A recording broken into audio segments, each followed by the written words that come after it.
Hello student, आज का हमारा जो टॉपिक है वो है कैटालिस्ट। और ये एग्ज़ाम के पॉइंट ऑफ व्यू से मोस्ट ही इम्पोर्टेंट टॉपिक है, जिसमें हम दो टाइप के कैटालिस्ट को पढ़ेंगे, एसिड बेस कैटालिस्ट और एंजाइम कैटालिस्ट। एंजाइम कैटालिस्ट के बाद हम पढ़ेंगे माइकलिस कांस्टेंट एंड माइकलिस की equation. Lineweaver Burk plot को पढ़ेंगे, जो कि एग्ज़ाम के पॉइंट ऑफ व्यू से मोस्ट ही इम्पोर्टेंट टॉपिक है।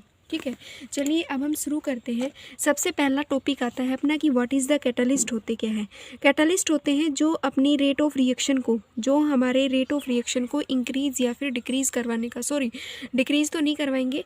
कैटालिस्ट कैटालिस्ट होते हैं जो रिएक्शन को, अपने रेट ऑफ रिएक्शन को इंक्रीज़ करवाने का काम, जो रेट ऑफ रिएक्शन को क्या करवाते हैं, इंक्रीज़ करवाते हैं। रेट ऑफ रिएक्शन को इंक्रीज़ करवाने का काम करते हैं, इनको हम बोलते हैं कैटालिस्ट।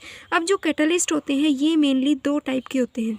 एक तो अपने पास होते हैं होमोजीनियस कैटालिस्ट, और एक अपने पास होता है हेट्रोजीनियस कैटालिस्ट होते हैं।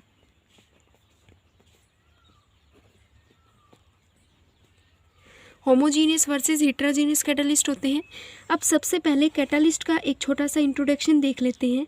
कैटालिस्ट का काम अपने को पता है कि रेट ऑफ रिएक्शन क्या होती है, कि maximum to maximum reactant converted into a product, this one is called reaction.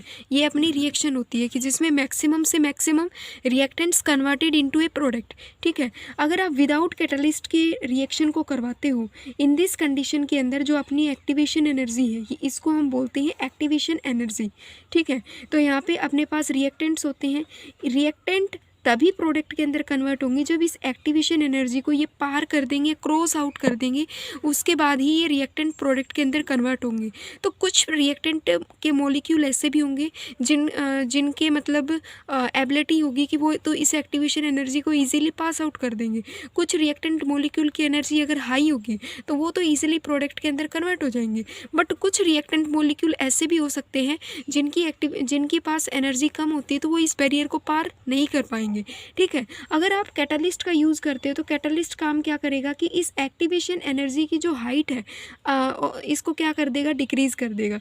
जिससे क्या होगा कि कुछ मतलब मैक्सिमम टू मैक्सिमम रिएक्टेंट के पार्टिकल कन्वर्ट होंगे प्रोडक्ट के अंदर। ठीक है, अगर विदाउट कैटालिस्ट आप रिएक्शन देखोगे तो उसका ग्राफ ऐसे होता है, और विद कैटालिस्ट देखोगे तो ये अपने पास होता है विद कैटालिस्ट, ये ऊपर वाला होता है विदाउट कैटालिस्ट की रिएक्शन हो रही है।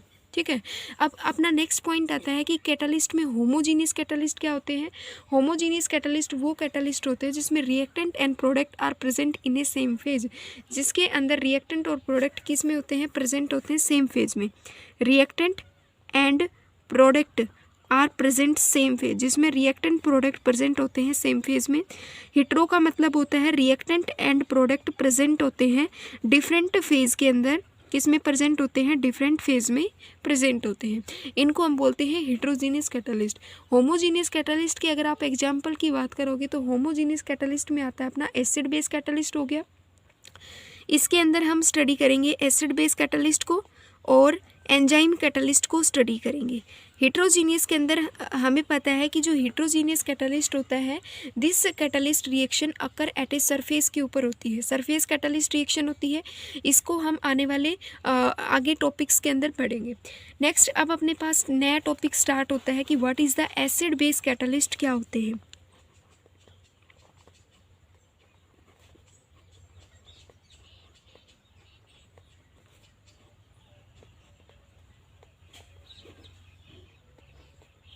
तो देखो, एसिड बेस कैटालिस्ट क्या होते हैं कि जहाँ पे आप एज ए कैटालिस्ट के तौर पे एसिड और बेस को यूज़ कर रहे हो। तो देखो, एसिड बेस कैटालिस्ट में क्या होता है कि आप सबस्ट्रेट को यूज़ करोगे। ठीक है, सबस्ट्रेट होगा आपके पास और आपके पास होगा एसिड, जिसको हमने AH से डिनोट कर दिया। जब आप इसको रिएक्शन दोगे, एट रिएक्शन K1 के ऊपर ये किसके अंदर कन्वर्ट होंगे, प्रोडक्ट के अंदर कन्वर्ट होंगे SH प्लस में, A नेगेटिव की फॉर्म में ये डिसोसिएट होगा। ठीक है, बहुत ही ध्यान से देखना। एसिड बेस कैटालिस्ट में हम सबस्ट्रेट लेंगे और अपना AH कोई भी एसिड ले लेंगे अपन, और इसको जब आपने K1 रेट ऑफ रिएक्शन दिया तो ये SH प्लस में A नेगेटिव के अंदर कन्वर्ट हो गया। ये अपने पास क्या हो गया है, अपना प्रोडक्ट है, ठीक है। जब आप इस प्रोडक्ट को कन्वर्ट करवाओगे, मतलब जब आप इसको K2 रिएक्शन दोगे, ठीक है, K2 मतलब रिवर्सिबल रिएक्शन दोगे, तो वापस से ये प्रोडक्ट कन्वर्ट हो जाएगा रिएक्टेंट के अंदर, ठीक है। तो मीन्स इस रिएक्टेंट का भी मतलब K2 रिएक्शन जब आप करवाओगे तो इस कंडीशन में ये रिएक्टेंट होगा और रिएक्टेंट कन्वर्ट हो जाएगा अपोजिट प्रोडक्ट की फॉर्म में कन्वर्ट हो जाएगा। तो अपने पास रेट ऑफ रिएक्शन क्या होती है, रेट ऑफ रिएक्शन होती है the rate of formation of product. Rate of reaction होती है जहाँ पे rate of formations of product, rate of formation of product minus में रेट ऑफ डिकम्पोजिशन, कितना प्रोडक्ट अपना बना और कितना प्रोडक्ट अपना डिकम्पोज हो गया, टूट गया, rate of formation, rate of decomposition, और ये सभी के सभी इक्वल होंगे किसके, ज़ीरो के इक्वल होगा, ठीक है। अब हमें क्या करना है कि now applying steady state approximation, अब हम अप्लाई करेंगे स्टेडी स्टेट अप्रोक्सीमेशन को। Now applying steady state approximation को जब आप अप्लाई करोगे तो स्टेडी स्टेट अप्रोक्सीमेशन कहता है कि rate of formation of product, जो अपना रेट ऑफ फॉर्मेशन होता है प्रोडक्ट का और रेट ऑफ डिकम्पोजिशन, ये सभी के सभी इनका मतलब जो सम आता है वो किसके इक्वल आएगा, ज़ीरो के इक्वल आता है, ठीक है। तो अब हम अपने रेट ऑफ रिएक्शन को कैसे लिखेंगे, रेट ऑफ रिएक्शन अपने पास इस वाली इक्वेशन का क्या होता है, सॉरी अभी तो ये तो अपने पास पहली रिएक्शन थी। जब आप इस S पॉजिटिव को, SH पॉजिटिव वाली रिएक्शन को वाटर मॉलिक्यूल के साथ रिएक्ट करवाते हो तो ये आपके पास क्या बनेगी, ये आपके पास K3 रिएक्शन में आप इसको डालोगे तो ये आपका प्रोडक्ट में टूट जाएगा, ठीक है। किसके अंदर टूटेगा, प्रोडक्ट के अंदर टूटेगा, प्लस में हाइड्रोनियम आयन बाहर निकल जाएगा, ठीक है। ये हाइड्रोनियम आयन क्या होगा, बाहर निकलेगा। तो रेट ऑफ रिएक्शन अपने पास क्या होगा, रेट ऑफ रिएक्शन का मतलब होता है SH पॉजिटिव कितना बना एट टाइम T के ऊपर, तो इसका क्या होता है अपने पास K3 में क्या बना है, अपना प्रोडक्ट बना SH पॉजिटिव, ठीक है। ये अपने पास रेट ऑफ रिएक्शन होती है एसिड बेस कैटलिस्ट की। अब हमें पता है कि जब हमने रेट ऑफ रिएक्शन निकालना होता है तो कैसे निकालेंगे, कितना फॉर्मेशन हुआ कितना डिकम्पोजिशन हुआ। जहाँ जहाँ पे अपना फॉर्मेशन हो रहा है प्रोडक्ट, वहाँ वहाँ पे उस वैल्यू को हम पॉजिटिव से रिप्रेजेंट करेंगे। जहाँ पे अपना गेन हो रहा है वहाँ पे अपन उसको नेगेटिव फॉर्म में लिखेंगे। तो देखो जब अपन ने K1 रेट ऑफ रिएक्शन दिया तो अपना प्रोडक्ट क्या हुआ है, फॉर्मेशन हुआ है, तो हम यहाँ पे लिखेंगे K1 पॉजिटिव साइन के साथ होगा और K1 पॉजिटिव सबस्ट्रेट हमने यूज़ किया। जब भी हमें मतलब प्रोडक्ट हमारा बनता है तो प्रोडक्ट से अपोजिट हम उसका रिएक्टेंट लिखेंगे, ठीक है। सबस्ट्रेट हो गया, सबस्ट्रेट और AH, ठीक है। माइनस में जब आपने K2 रिएक्शन को अप्लाई करवाया, K2 रिएक्शन के अंदर जो अपन ने K1 का प्रोडक्ट बनाया है वो आगे डिकम्पोज हो रहा है। डिकम्पोज किस में हो रहा है, S प्लस AH की फॉर्म में वापस से टूट रहा है। तो इसका हम जो मतलब रेट लिखेंगे वो SH पॉजिटिव और A नेगेटिव होगा। माइनस में K3 के अंदर अपना ये प्रोडक्ट जो है वो वापस से डिकम्पोज हो रहा है, इसको हम सिर्फ और सिर्फ SH पॉजिटिव लिखेंगे। वाटर मॉलिक्यूल यहाँ पे इंक्लूड नहीं होगा और ये किसके इक्वल आ जाएगा, इक्वल होगा ज़ीरो के, ठीक है। अब अपन को यहाँ पे क्या करना है कि जो ये माइनस की वैल्यू है इसको हम इस जीरो के इस साइड ले आएंगे, जीरो के राइट हैंड साइड लेके आएंगे। तो K1 substrate AH is equal to K2, जो माइनस की वैल्यू है इनके साइन कन्वर्ट हो जाएंगे, पॉजिटिव के अंदर ये कन्वर्ट होंगे SH पॉजिटिव। अब हमें पता है इसमें भी SH पॉजिटिव कॉमन है, इसके अंदर भी SH पॉजिटिव कॉमन है, तो इसको हम एक साइड लिख लेंगे। K1 substrate AH is equal to K2 A plus में K3 और सबस्ट्रेट यहाँ पे क्या हो गया है, कॉमन हो गया है। तो अब हम यहाँ से क्या करेंगे, अपन ने जब ये रेट लिखा था तो रेट में हमने लिखा था कि K3 और SH पॉजिटिव अपना प्रोडक्ट बना। तो नाउ अब हमें इस SH पॉजिटिव की वैल्यू को फाइंड आउट करना है। Now find the value of, find करेंगे वैल्यू ऑफ SH पॉजिटिव की वैल्यू को अपन क्या कर लेंगे, फाइंड आउट करेंगे। तो SH पॉजिटिव की वैल्यू को कैसे फाइंड आउट करेंगे, K1 सबस्ट्रेट AH डिवाइड में ये वैल्यू पूरी की पूरी इसके नीचे आ जाएगी, K2 A प्लस में K3, ये अपने पास वैल्यू आ चुकी है SH पॉजिटिव की।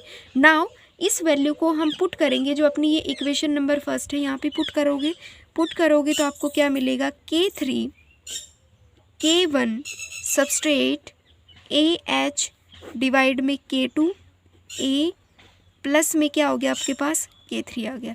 ये आपके पास इक्वेशन नंबर होगी सेकंड, ठीक है। ये आपके पास क्या होगी, इक्वेशन नंबर सेकंड है।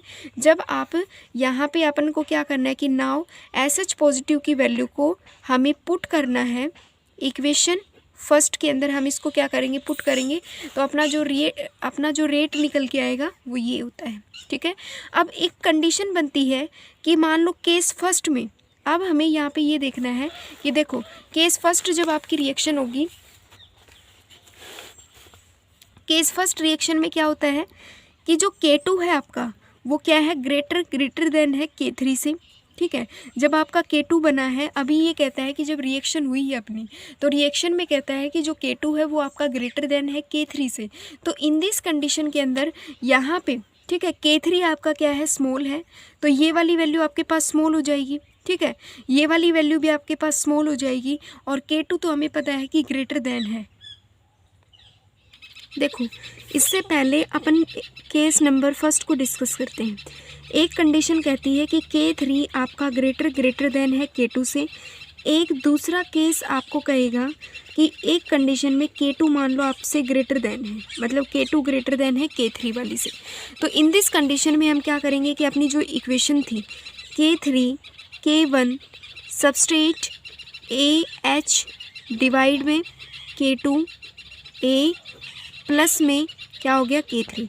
हमने कहा है कि K3 ग्रेटर देन है K2 से, तो यहाँ पे K3 की वैल्यू ग्रेटर देन है, तो ये तो अपना कांस्टेंट हो गया, और K2 अपने पास क्या है, स्मॉल है, तो K2 की ये पूरी वैल्यू क्या है, स्मॉल है। तो हम यहाँ पे क्या कहेंगे कि तो K2 क्या होता है, K2 is a smaller, K2 की वैल्यू तो अपने पास स्मॉलर है, तो अपने पास इक्वेशन में क्या बना, K1 सिर्फ क्या बची है, ये वाली वैल्यू बची है, K1 सबस्ट्रेट AH, ठीक है। तो हम यहाँ पे क्या कहेंगे कि ये जो अपना रिएक्शन में ये सिर्फ ये बचा है, तो इन दिस कंडीशन में हम कहेंगे कि जो अपनी रिएक्शन होगी वो जनरल एसिड कैटालिस्ट की रिएक्शन होगी। कैसी होगी, जनरल एसिड कैटालिस्ट की रिएक्शन होती है, ठीक है। दूसरा होता है कि K2, मान लो कि अगर आपके पास K2 ग्रेटर देन है K3 से, तो इन दिस कंडीशन में हम क्या कहेंगे कि यही वैल्यू सेम यहाँ पे लिखेंगे, K3 K1 substrate AH divide में K2, यहाँ पे होगा A प्लस में K3। तो हमने कहा है कि K2 की वैल्यू ग्रेटर देन है K3 से, ठीक है। तो K3 तो अपना क्या हो गया, K3 is a small, K3 की वैल्यू अपने पास क्या हो गई है, स्मॉल हो गई है, और K2 की वैल्यू तो अपने पास कांस्टेंट है, हमें निकालनी है इस A की वैल्यू। A की वैल्यू को अपन कैसे निकालेंगे, A की वैल्यू निकालने के लिए हम कहेंगे कि KA, ठीक है, KA is equal to H positive A negative होगा, और इसका AH बनेगा, ठीक है। हम अपन ने AH को मतलब AH अपने पास क्या होता है, जब डिसोसिएट होगा तो A पॉजिटिव प्लस में A negative, H positive plus में A नेगेटिव के अंदर डिसोसिएट होगा, डिवाइड में AH, ये अपने पास होता है KA, ठीक है। अब अपने को निकालना है सिर्फ और सिर्फ A की वैल्यू निकालना है, तो A नेगेटिव जो ये KA A की वैल्यू है ये यहाँ पे चली जाएगी इस A की जगह पे, तो KA H पॉजिटिव और डिवाइड में क्या हो जाएगा, AH की वैल्यू हो जाएगी अपने पास, ठीक है। अब यहाँ पे क्या होता है, ये KA यहाँ पे मतलब इसके मल्टीप्लाई में है, तो ये डिवाइड में चला जाएगा। जो ये अपने पास KA की वैल्यू है इसको बोलते हैं डिसोसिएशन कांस्टेंट। जब अपने को वैल्यू A की वैल्यू निकालनी होगी ना, तो A की वैल्यू निकालने के लिए A कहाँ से आया है, HA से आया है, तो आप इस HA को डिसोसिएट करोगे तो किस में डिसोसिएट होगा, H positive versus A negative होता है, और यहाँ पे टोटल क्या होगा, AH की वैल्यू आपके पास आ जाती है। तो ये आपके पास होता है KA। अब हमें यहाँ से A की वैल्यू को निकालना है, तो A की वैल्यू को यहाँ से निकालेंगे तो KA इसके मल्टीप्लाई में इसके इस H के डिवाइड में चला जाएगा। A की वैल्यू को निकालेंगे तो ये मतलब पलट जाएंगे, ऊपर वाला नीचे, नीचे वाला ऊपर चला जाएगा, AH यहाँ पे हो गया Ka और डिवाइड में क्या हो गया H पॉजिटिव की वैल्यू हो गई है। ठीक है, अब अपन यहाँ पे क्या करेंगे कि जो ये अपने पास A की वैल्यू निकल के आई है, इसको जो अपनी इक्वेशन है ना, ये वाली फर्स्ट जो इक्वेशन है, सॉरी इक्वेशन नंबर जो ये था अपनी सेकंड बनी थी, इसके अंदर हम इस A की वैल्यू को पुटअप करेंगे। तो कैसे पुटअप करेंगे वो देखो, K3 तो अपने पास इसकी वैल्यू क्या है, स्मॉल है, पर फिर भी हम इसको लिखेंगे K1 सबस्ट्रेट AH डिवाइड में क्या हो गया K2, A की वैल्यू क्या है AH और ये हो गया Ka डिवाइड में अपने पास क्या हो गया AH हो गया। ठीक है, और ये क्या होगी K3 की वैल्यू है और ये प्लस में क्या हो गया अपने पास K3 से K3 कैंसिल आउट हो गया। ठीक है, K3 से K3 की वैल्यू क्या हो गई है, कैंसिल आउट हो चुकी है। इस यहाँ पे AH से AH की वैल्यू कैंसिल आउट हो चुकी है। तो अपने पास बचा क्या वो देखो, अपने पास बचा है K1, अपने पास बचा है K1 और सबस्ट्रेट डिवाइड में K2 बचा है और अपने पास बचा है Ka और इसके डिवाइड में है H की वैल्यू है। तो अब हम यहाँ पे क्या करेंगे कि जो अपने पास K1 है और जो ये K1 डिवाइड में K2 और डिवाइड में ये क्या है, इसके मल्टीप्लाई में K1 है, इसको तो हम लिख लेंगे K1 मतलब K नोट से हम इसको K नोट से रिप्रेजेंट करेंगे। तो ये जो पूरी की पूरी वैल्यू है ये K नोट है, ये हाइड्रोजन ये यहाँ पे सॉरी ये जो H है ये इसके मल्टीप्लाई में चला जाएगा। तो अपने पास आएगी K नोट सबस्ट्रेट और ये क्या हो गया H वैल्यू आ चुकी है। तो इन दिस कंडीशन में हम कहेंगे कि अपने पास वैल्यू क्या निकल के आई है ये, तो यहाँ पे हम कहेंगे कि ये अपने पास जो रिएक्शन होगी ये स्पेसिफिक एसिड कैटलिस्ट की रिएक्शन होगी। कैसी रिएक्शन होगी, स्पेसिफिक एसिड कैटलिस्ट की रिएक्शन होगी। ये हमारे पास था एसिड बेस कैटलिस्ट। इससे नेक्स्ट वाले वीडियो लेक्चर के अंदर हम पढ़ेंगे एंजाइम कैटलिस्ट को। Thank you very much.